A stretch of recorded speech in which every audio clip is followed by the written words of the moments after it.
మీరు అన్నట్టు నేను ప్రజల్లోకి వెళ్ళి ఓట్లు అడిగి నేను చేసే ఇది నాకు ఓపిక లేదు, అంత స్తోమత లేదు. మీరు అన్నట్టు గవర్నమెంట్స్ రికగ్నైజ్ చేసి ఇతను పనికి వస్తాడని ఒక ఎమ్మెల్సీనో ఒక రాజ్యసభ ఇస్తే ఐఎమ్ ఓపెన్ టు దట్. ఇప్పటికి కూడా నేను మంచిగా ఎందుకంటే ప్రజలకు మంచి చేయాలంటే పాలిటిక్స్లో ఉన్న పవరింగ్ ఎక్కడ లేదు. ఇప్పుడు నేను మహా అయితే మోకాళ్ళు 1,00,000 మందికి మార్చగలను, 1000 మందికి మార్చగలను. అదే ఒక ఎమ్మెల్యేనో ఎంపీనో అయితే అంటే ఫలాపేక్ష లేకుండా నాకు ఇది కావాలి, నేను ఇది సంపాదించుకోవాలి అని లేకుండా ప్రజలకు సేవ చేయాలనుకుంటే పొలిటికల్ ప్లాట్ఫాము కోట్ల మంది సేవ చేయొచ్చు. ఫర్ ఎగ్జాంపుల్ ఒక రోడ్ వేసామనుకోండి, కొన్ని లక్షల మంది బాగుపడతారు. ఒక బ్రిడ్జ్ వేసామనుకోండి, కొన్ని కోట్ల మంది బాగుపడతారు. అట్లాంటివి ఒక పాలసీ మేకింగ్లో హెల్ప్ చేశాను. ఇప్పుడు ఇందా మీరు అన్నట్టు వైద్యం ఉన్నారు. ఇప్పుడు మీరు ఒక రాజ్యసభ ఎంపీగా అయ్యి నేను పార్లమెంట్లో పాలసీ మేకింగ్లో ఇంపార్టెంట్ డెసిషన్ చేయగలిగా అనుకోండి, కొన్ని జనరేషన్ లైఫ్ మారిపోతాయి. సో అంత పవరు అంత మందికి రీచ్ అవ్వడానికి only politics is the platform. అది డెఫినెట్గా అలాంటిది నాకు దేవుడు ఇస్తే చెప్పాను. నాకు ఇంతవరకు అన్నీ దేవుడే ఇచ్చాడు, నేను అడగల. సో అలాంటిది దేవుడు ఇస్తే తీసుకొని మనం చేద్దాం. చాలా మంది మీ ఇంటర్వ్యూస్ కింద రాస్తా ఉన్నారు, సార్ మీరు పాలిటిక్స్కి వస్తే బాగుంటుందని. ఎప్పుడన్నా చూసారా సార్ కామెంట్? అప్పుడప్పుడు చూస్తుంటాను. మీకోసం కాకపోయినా వాళ్ళ కోసం అయినా పాలిటిక్స్ నేను ఐఎమ్ ఓపెన్. నేను డెఫినెట్గా ప్రజలకు ఇంకా సేవ చేయాలని తాపత్రయం ఉంది నాకు. ఆ సేవ చేయడానికి politics one of the best vehicles అని నాకు గట్టి నమ్మకం.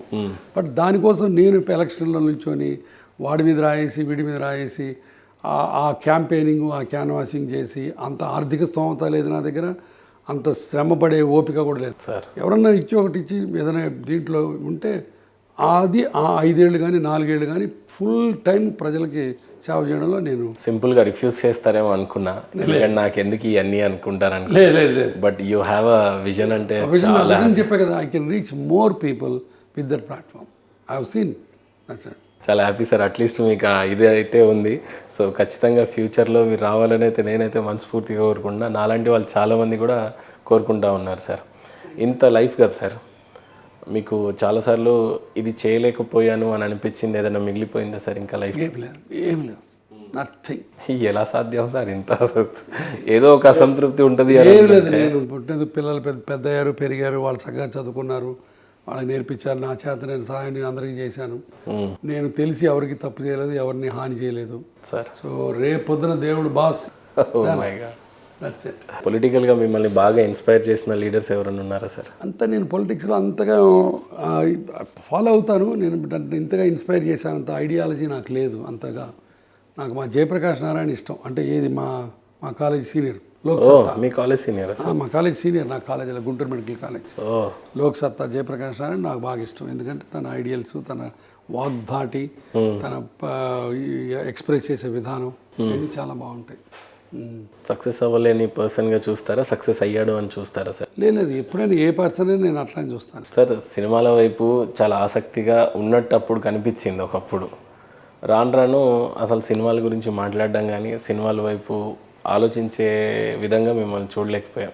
ఏమనిపించింది సార్? నాకు సినిమాలు అంటే ఇష్టం, ఇప్పటికీ మనకు ఇష్టం. బట్ చెప్పా కదా, నేను పోయి మంచి క్యారెక్టర్స్లో ఫ్రెండ్స్, డైరెక్టర్లు అందరూ ఫ్రెండ్స్, బంధువులు చక్కగా వెళ్ళి చూసి ఎంజాయ్ చేస్తాను, సినిమాని ఎంజాయ్ చేస్తాను. కానీ సినిమాలో నటించాలని కూడా అప్పుడప్పుడు అనిపిస్తుంది, బట్ టైం ఉండదు. ఆశ అయితే చక్కగా ఎంజాయ్ చేస్తాను. I'm great cinema lover. Sports బాగా ఆడతారా సార్? స్పోర్ట్స్ టేబుల్ టెన్నిస్ ఆడతాను, క్రికెట్ ఆడతాను. ఇప్పుడు ప్రస్తుతానికి టెన్నిస్ ఆడతాను. ఓకే, బాగా ఇష్టమైన స్పోర్ట్ ఏది సార్? ఇష్టమైన స్పోర్ట్ టెన్నిస్.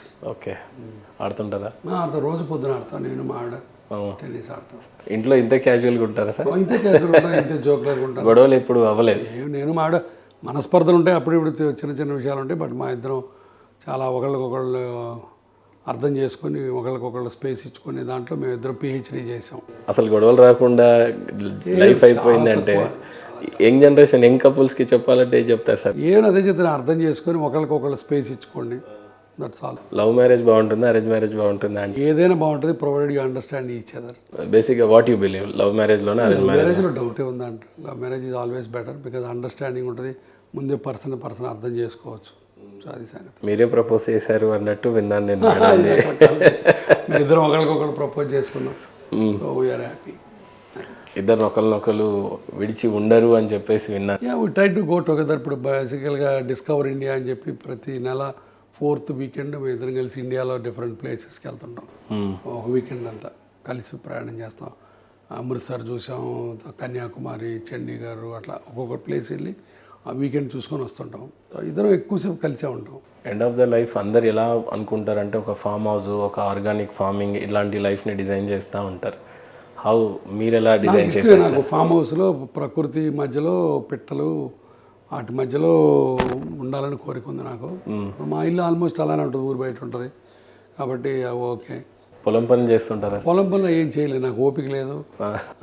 చూసి ఎంజాయ్ చేస్తాను గార్డెనింగ్ అది. బట్ నా కోరిక అదే, బాగా కంప్లీట్ గ్రీనరీలో రిటైర్ అయిపోవాలి. అసలు మాకు విషయం తెలియదు ఏంటంటే గురువారెడ్డి గారు పుట్టింది చిన్న పల్లెటూరా ఎక్కడ సార్? నేను పుట్టింది గుంటూరులో. సిటీయా సార్ ఏదైనా పల్లెటూరు? గుంటూరు సిటీయే కదా అప్పుడు.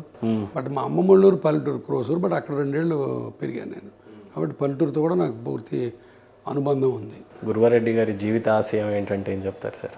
ఏం లేదు, మొన్న 4 రోజులు నలుగురికి మంచి చేసి వెళ్ళిపోవటం, దట్స్ ఆల్. ఇంకేం లేదు, నో గ్రేట్ డిజైర్స్. అది కూడా గొప్ప ఆశయమే కదా సార్, మంచి చేసి చేయాలి. సింపుల్. ఇంకా చాలా చూపించాల్సినవి ఉన్నాయి కాబట్టి ఖచ్చితంగా అందరికీ మంచి చేయాలనేది కూడా చాలా మంచి ఆశయమే సార్. మీకంటే చాలా చిన్నవాడిని అయినా సరే మీ ఆశయాలన్నీ, మీ కోరికలన్నీ మనస్ఫూర్తిగా సిద్ధింపజేయాలని మనస్ఫూర్తిగా కోరుకుంటూ thank you so much for your time sir. Thank you. So happy.